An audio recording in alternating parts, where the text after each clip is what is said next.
സിപിഎമ്മിന്റെ കനകോലുവാകാൻ തുനിഞ്ഞിറങ്ങിയ നികേഷ് കുമാറിന് തൊട്ടതെല്ലാം പിഴയ്ക്കുന്നു. CPM cyber ടീമിൽ നിന്ന് ദേശാഭിമാനിയിലെ മുൻ മാധ്യമ പ്രവർത്തകർ രാജിവെച്ചു. നികേഷിന്റെ ഏകപക്ഷീയ നിലപാടുകൾക്കെതിരെ പാർട്ടിക്കുള്ളിലും അമർഷം. വെള്ളം പരിശോധിക്കാൻ കിണറിലിറങ്ങിയ നികേഷ് കുമാറിന് രാഷ്ട്രീയ തന്ത്രം അറിയില്ലെന്ന് വിമർശനം.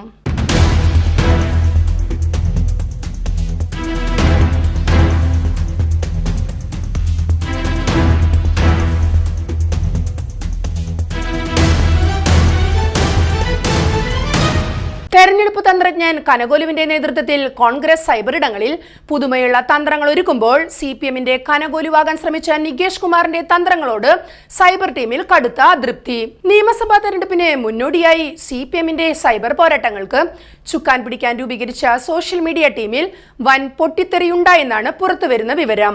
സൈബർ വിഭാഗത്തിന്റെ ചുമതലയുള്ള എംവി നികേഷ് കുമാറിന്റെ ഏകപക്ഷീയമായ നടപടികളിൽ പ്രതിഷേധിച്ച് മുതിർന്ന മാധ്യമ പ്രവർത്തകർ ടീമിൽ നിന്നും പടിയിറങ്ങി. ദേശാഭിമാനി മുൻ news എഡിറ്റർമാരായ K V. Sudhakaran, K. Mohandas, E S. Subhash എന്നിവരാണ് ടീം വിട്ടത്. പാർട്ടിക്കുള്ളിൽ നികേഷ് കുമാറിന് ലഭിക്കുന്ന അമിത പ്രാധാന്യത്തിലും ഏകപക്ഷീയമായ തീരുമാനങ്ങളിലുമുള്ള അതൃപ്തിയാണ് രാജിക്ക് പിന്നിലെന്നാണ് സൂചന.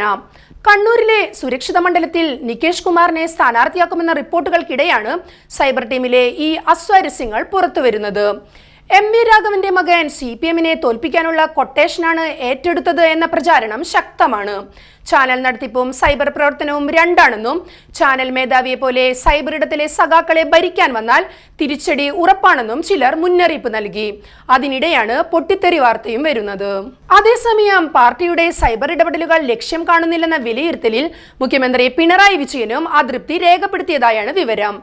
മാധ്യമങ്ങൾ LDF സർക്കാരിന്റെ വികസന നേട്ടങ്ങൾ വേണ്ടവിധം ജനങ്ങളിൽ എത്തിക്കുന്നില്ലെന്നും സോഷ്യൽ മീഡിയ പ്രവർത്തനം ശക്തമാക്കേണ്ടതുണ്ടെന്നും കഴിഞ്ഞ ദിവസം മുഖ്യമന്ത്രി പറഞ്ഞിരുന്നു. സിപിഎം സംസ്ഥാന സെക്രട്ടറി M.V. ഗോവിന്ദൻ നേരിട്ടിടപെട്ടാണ് നികേഷ് കുമാറിനെ AKG സെന്ററിലെ സോഷ്യൽ മീഡിയ വിഭാഗത്തിന്റെ തലപ്പത്തെത്തിച്ചത്. എന്നാൽ സമീപകാലത്തെ മേഖലാ ജാഥകളുടെ പ്രചാരണം പരാജയപ്പെട്ടുവെന്ന വിമർശനം പാർട്ടിയിൽ ശക്തമാണ്. നികേഷ് കുമാറിനെ സംരക്ഷിക്കുന്നത് M.V. ഗോവിന്ദനാണെന്ന വികാരം ഒരു വിഭാഗം നേതാക്കൾക്കുണ്ട്. ടെലിവിഷൻ ചർച്ചകളുടെ മാതൃകയിൽ AKG സെന്ററിൽ നിന്നും സംവാദങ്ങൾ സംഘടിപ്പിക്കാനും അത് സോഷ്യൽ മീഡിയ വഴി പ്രചരിപ്പിക്കാനുമായിരുന്നു പാർട്ടിയുടെ പദ്ധതി. ഇതിനായി കണ്ടന്റ് റൈറ്റർമാരും എഡിറ്റർമാരും ഉൾപ്പെടെ 45 പേരടങ്ങുന്ന വലിയൊരു സംഘത്തെ തന്നെ സജ്ജമാക്കിയിരുന്നു. ഓരോ വിഷയത്തിലും പ്രത്യേകം ചർച്ചകൾ സംഘടിപ്പിച്ച് രാഷ്ട്രീയ എതിരാളികളുടെ വാദങ്ങളുടെ മുനയൊടിക്കാനായിരുന്നു നീക്കം.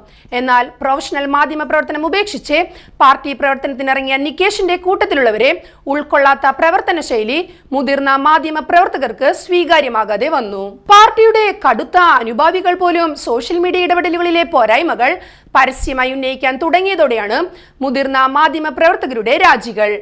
വികസനക്ഷേമ പ്രവർത്തനങ്ങൾ ജനങ്ങളിലേക്ക് എത്തിക്കുന്നതിൽ സൈബർ വിഭാഗം പരാജയപ്പെടുന്നുവെന്ന ആക്ഷേപം ശക്തമാകുന്നതിനിടെയുണ്ടായ ഈ പൊട്ടിത്തെറി പാർട്ടി നേതൃത്വത്തെ പ്രതിരോധത്തിലാക്കിയിട്ടുണ്ട്. റിപ്പോർട്ടർ ടിവിയുമായുള്ള ബന്ധം അവസാനിപ്പിച്ചാണ് മുഴുവൻ സമയ പാർട്ടി പ്രവർത്തനം നികേഷ് ഏറ്റെടുത്തത്.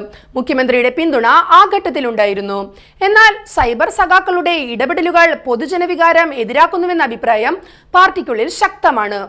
പല ക്യാപ്സ്യൂളുകളും ചീറ്റിപ്പോയി. ഇതോടെ നികേഷിനെതിരായ വികാരം പാർട്ടിയിൽ ശക്തമാകുകയാണെന്നാണ് സൂചന. നേരത്തെ അഴീക്കോട് മണ്ഡലത്തിൽ മത്സരിക്കാനിറങ്ങിയപ്പോൾ ഗുഡ് മോർണിംഗ് അഴീക്കോട് എന്ന പ്രോഗ്രാമുമായി സോഷ്യൽ മീഡിയ ക്യാമ്പയിൻ നടത്തിയ നികേഷ് കുമാർ മണ്ഡലത്തിലെ കുടിവെള്ള പ്രശ്നം ചൂണ്ടിക്കാണിക്കാൻ കിണറിലിറങ്ങി വെള്ളം പരിശോധിച്ചത് ട്രോളായിരുന്നു.